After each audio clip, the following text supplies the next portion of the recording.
La tech, entre les lignes. Louis, on parle de plus en plus de modèles d'IA génératifs, mais il y a toute une chaîne de valeur derrière ces applications. Est-ce que c'est ça dont tu veux nous parler aujourd'hui ? Exactement. Il me semblait important de revenir sur l'écosystème en fait derrière les ChatGPT, les Gemini, les DeepSeek et les autres le chat de ce monde. Alors je me suis plongé dans un article d'un ancien invité, Julien Pillot, qui écrivait pour The Conversation un article intitulé Derrière l'IA, un écosystème insoupçonné dont l'Europe est pour l'heure trop absente. Ah mais oui, je me souviens de Julien, il avait participé au All-Star, et en plus il avait eu un épisode chez Trench Tech aussi. Mais ouais, t'as bonne mémoire. Et dans son papier, en fait, l'économiste qu'il est se pose la question de la chaîne de valeur et des différents acteurs comme l'infrastructure hardware et software, les semi-conducteurs dont on parle tant, ou encore les applications. Et oh Louis, t'as pas l'impression d'oublier les data centers ? Juste un tout petit point de détail, hein. Julien Pillot ?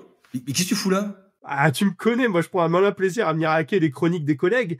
Et à plus forte raison quand les collègues en question font dans l'approximatif ou oublient l'essentiel. Dois-je te rappeler, Louis, qu'il n'y a pas d'IA sans infrastructure de stockage ni de calcul ? Non mais attends, j'allais y venir bien sûr. D'ailleurs, tu l'exposes dans ton papier. Les data centers, c'est le centre névralgique du système. Et oui, et c'est bien ce qui rend si fort des entreprises comme Nvidia qui vont fournir les GPU, ou des hyperscalers comme Azure, AWS ou Google.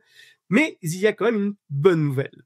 Parce que figure-toi que des alternatives aux géants américains existent et que ces alternatives, tiens-toi bien, elles sont même parfois mieux disantes question souveraineté, confidentialité et sobriété énergétique, un des tout petits sujets. Ouais, bah d'accord, c'est justement sur le cloud d'ailleurs qui est délivré par ces centres de données que vont tourner les modèles et les données. La fameuse infrastructure software comme tu l'appelles. Absolument, tu as tout juste, Louis. Donc ces fameux modèles comme GPT d'OpenAI ou les modèles plus open source comme Llama de Meta, ils arrivent finalement en bout de chaîne de valeur. Et avant, il y a plein de choses qui vont se passer, avec de nombreux enjeux qui vont être économiques, géopolitiques, mais aussi éthiques et même idéologiques. Ah, là tu me parles. Je voudrais revenir sur des entreprises en fait dont tu parles dans le papier comme Palantir, Databricks ou Scale.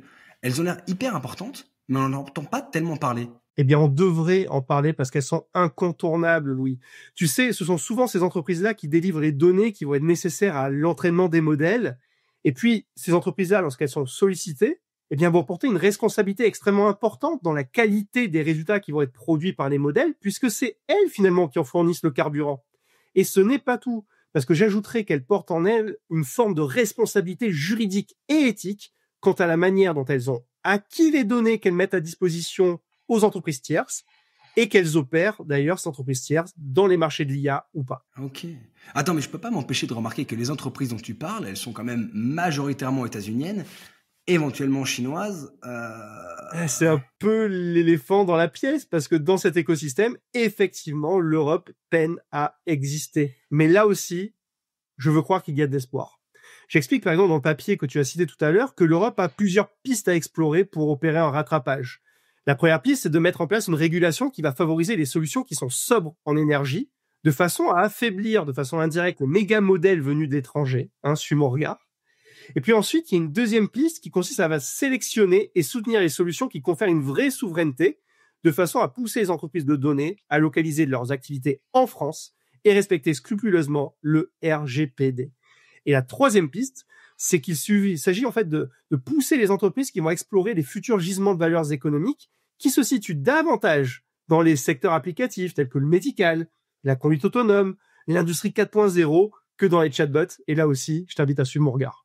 Ouais, sans oublier en fait finalement que le rôle des entreprises européennes qui vont utiliser ces modèles, il est gigantesque, non ? Il est gigantesque et ces entreprises, elles ont un double rôle tant dans le choix du modèle qu'elles vont opérer, mais aussi ce qu'elles seront capables de délivrer avec ces modèles. Quel sera le niveau de gain de productivité ? Comment le marché va-t-il réagir ? Comment la demande va s'emparer des usages ? Tant de questions qui sont également porteuses de promesses pour l'Europe et qui placent les utilisateurs que nous sommes, notamment les entreprises, face à leurs responsabilités. Ah ouais, il y a énormément de questions, quoi. C'est hyper intéressant. Par contre, quelqu'un sait où est passé Greg ? Trench Tech, esprit critique pour Tech Éthique.